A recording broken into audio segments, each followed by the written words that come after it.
This video brought to you by Mountain Dew Cyclone, exclusive at Speedway, not an official sponsor.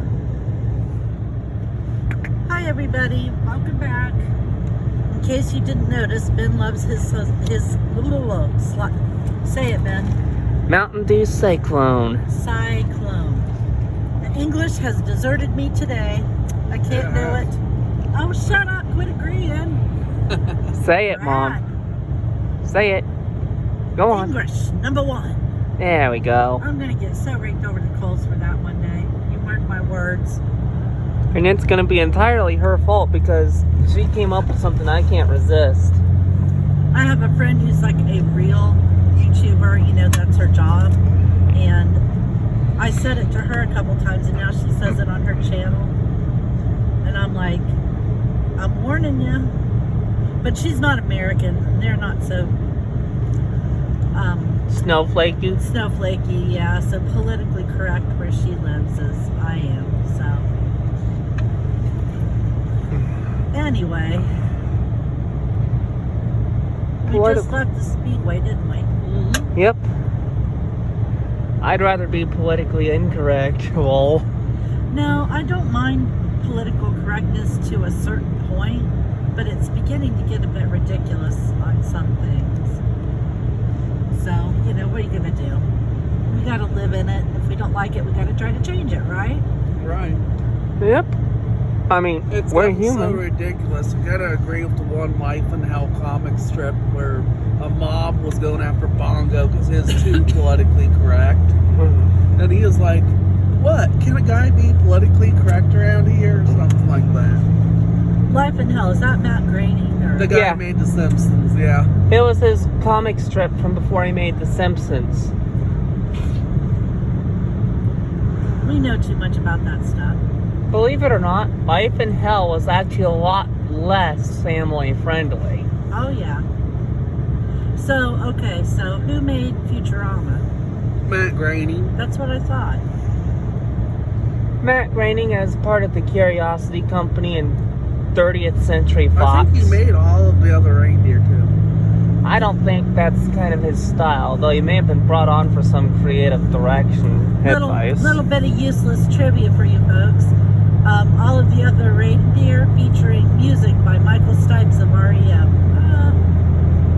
And starring Drew Barrymore as the voice of all of the other reindeer. That doesn't get enough love. It's got some stupid parts to it, but what Christmas cartoon doesn't? So what are you going to do? It's actually a cartoon version of a book. So if you happen to be the intellectual type, buy the book. Buy the book. That's kind of how I feel about Coraline.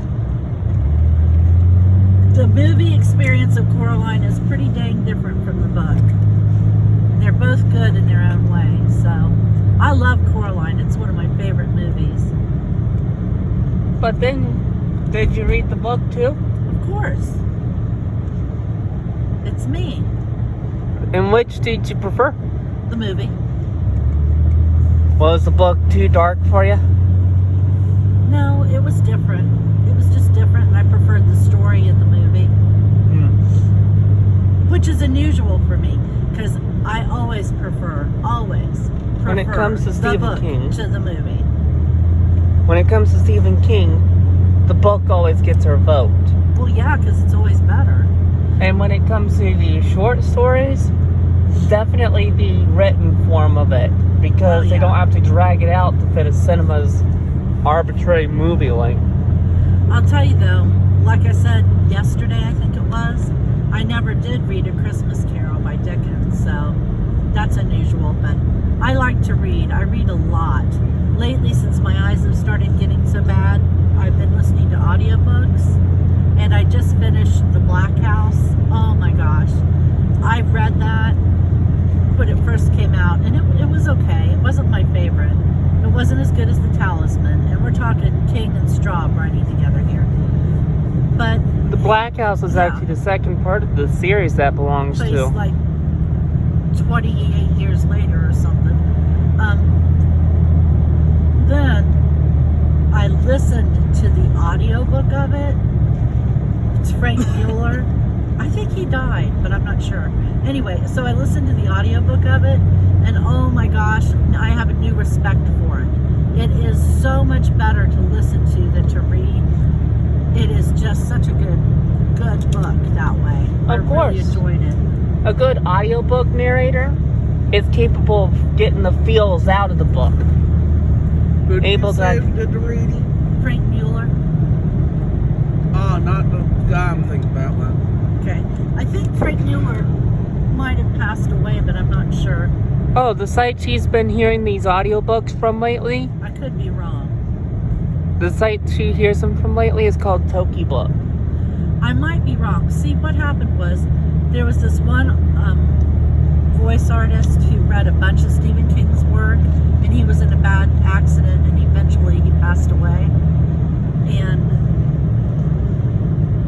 then another actor took over for him and finished out The Dark Tower. But I can't remember if Frank Mueller was the one that passed away or if he was the one that finished it. He might have been the one who finished it. I'm just not sure. But I love the Dark Tower series of books. Oh, I got confused. Wrong Frank. Which the movie's absolutely freaking, murdered. According to fans, it really did a bad job. Wow, look, is the fog thicker? Yeah. I expect to see ghosts in about a couple minutes. This is actually worse now than when we came through half an hour ago. This is ghost thick. Ghost thick. Benny, you're right in the microphone yelling. But I'm surprised. Sit It back. is. Funerals rolling, but I just remembered What? when he said Frank Mueller and thought he was dead. I was thinking Frank Weber, the voice of Megatron. Oh, yeah. He died, didn't he? No, he's still alive. His last okay. work was reprising his role in the PS3, Xbox 360 game Transformers Devastation. Enough about that. Mom, tell them what you like about the site Toki Book, where you've been hearing these audiobooks from lately. It's free. And It's free. That's it. It's free. And you just happen to like the English that site happens to have a lot of. Okay. Their book descriptions can be really amusing.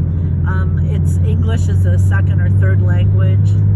And, I mean, God bless them. They do better than I probably would do trying to write in Japanese. But it's pretty funny. The syntax is amazingly put together. And the grammar, I just love it.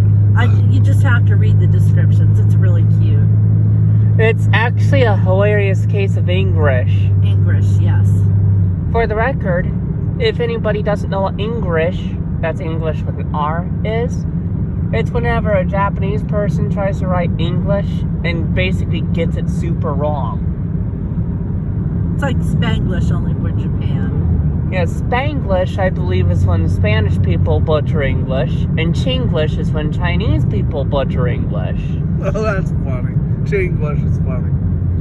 It's actually what it's called, and apparently China wants to get rid of it. I know, they're making these rules and these laws to change everything so that they'll have to make the signs grammatically correct. So no more the slippery or very crafty, unless it's something that they personally find funny. Which kind of breaks my heart a little bit because I really enjoy reading those signs. But they can never truly be rid of those signs. Okay, Benny, It's stop too loud. being so loud. In the meantime, I'm going to get off here because we are just about home. And I've got stuff to do when I get there. So I'm going to just sign off for tonight. And I'll be back tomorrow to wish you all Merry Christmas. But have a happy and, more importantly, a safe Christmas Eve. Remember, don't drink and drive, and watch out for idiots who do. Just try to be safe and take care of yourselves. So be good to yourselves, and we'll talk to you tomorrow. Bye-bye.